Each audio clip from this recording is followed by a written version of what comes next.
बात अब इजराइल और ईरान के बीच जारी संघर्ष की करते हैं। ईरान की ओर से इजराइल पर मिसाइल हमले के बाद सबके मन में यही सवाल है कि इजराइल क्या करेगा, वो किस तरह ईरान को हमले का जवाब देगा, कब जवाब देगा। इजरायली सेना के अधिकारियों ने इसके संकेत दे दिए हैं।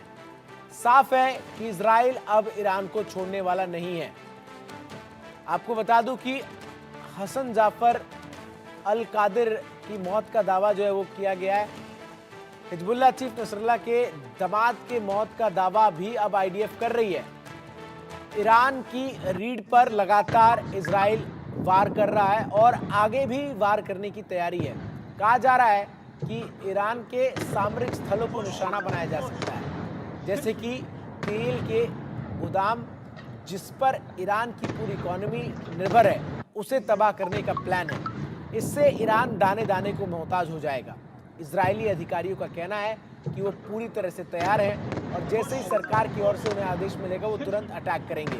लेकिन सीरिया में इजराइल के हवाई हमले में नसरल्लाह के दामाद की मौत का दावा भी जो है वो किया गया है। साथ ही साथ आपको बता दें कि लगातार इजराइल की तरफ से लेबनान की राजधानी बेरूत में हमले किए जा रहे हैं। इजराइल का एयर डिफेंस सिस्टम तबाह करने के लिए दूसरी तरफ ईरान लगातार प्रयास कर रहा है। जहां से ईरान की आर्मी को हथियार मिलते हैं उसे भी इजराइल जो है वो तबाह करना चाहता है और लगातार वहां पर हमले को लेकर वो रणनीति बना रहा है। इसके साथ ही साथ ईरान कई साल से न्यूक्लियर बम बनाने की कोशिश कर रहा है। इजराइल ईरान के न्यूक्लियर पावर प्लांट पर भी अटैक करने की रणनीति जो है वो बना सकता है। पहले भी उसके कई साइंटिस्ट को इजराइल ने मार गिराया है। अमेरिका हालांकि इस मामले में इजराइल का समर्थन नहीं करने की बात कर रहा है, लेकिन वो बार बार ये भी कह रहा है कि वो आत्मरक्षा के लिए इजराइल के साथ है। पेंटागन के मुताबिक अमेरिकी मध्य पूर्व में हजारों सैनिकों की तैनाती जो है वो अमेरिका करने जा रहा है। पेंटागन के उप सचिव सबरीना सिंह के अनुसार मध्य पूर्व में पहले से ही तैनात यूनिटों की संख्या में इजाफा किया जाएगा। अमेरिका इलाके में F-16, F-15E, F-10, F-22 लड़ाकू विमानों को भी तैनात करेगा। उधर अमेरिकी सेंट्रल कमांड ने ऐलान किया है कि मध्य पूर्व में युद्ध विमानों को 3 अतिरिक्त स्क्वाड्रन जल्द पहुंचने वाले हैं। सवाल है कि नेतन्याहू क्या फैसला लेंगे। बड़े युद्ध की आहट है, ईरान में घबराहट है, इजराइल की तरफ से लगातार हिजबुल्लाह के तमाम ठिकानों पर हमला है।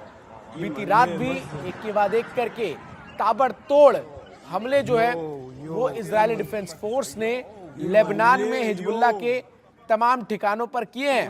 और ऐसे में ये सवाल जो है वो लगातार खड़ा हो रहा है कि आखिर ईरान ने जिस तरीके से बैलिस्टिक मिसाइल से हमला किया इजराइल के ऊपर, ऐसे में इजराइल जो है वो कब बदला लेगा।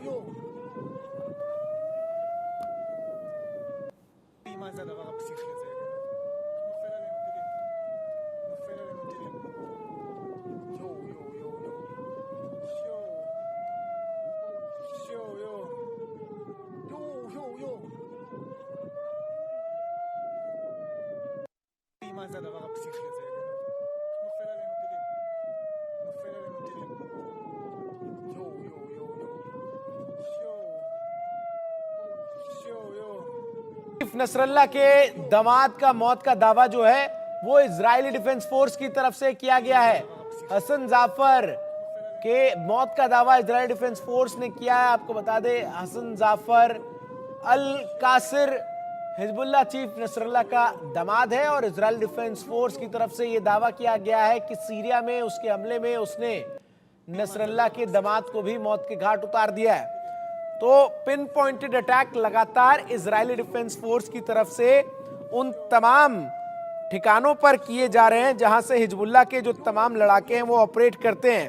और इजरायली डिफेंस फोर्स ने बीती रात भी लेबनान में राजधानी बेरूत में उन तमाम ठिकानों को निशाना बनाया है जहां से इजरायली डिफेंस फोर्स पर लगातार हिजबुल्लाह की तरफ से अभी भी जो बैलिस्टिक मिसाइल हैं वो दागे जा रहे हैं।